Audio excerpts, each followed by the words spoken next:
Vamos lá, tá na hora de acordar ele. Ei, oi. Você esqueceu de me colocar pra despertar, tá? No caso, de segunda a sexta.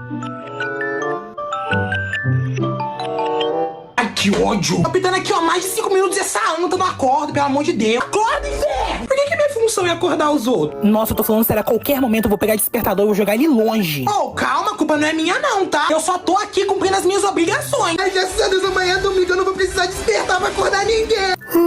Olha só que inferno, tô falando sério, eu vou jogar ele longe qualquer dia. Ó, eu já falei que não tenho nada a ver com isso.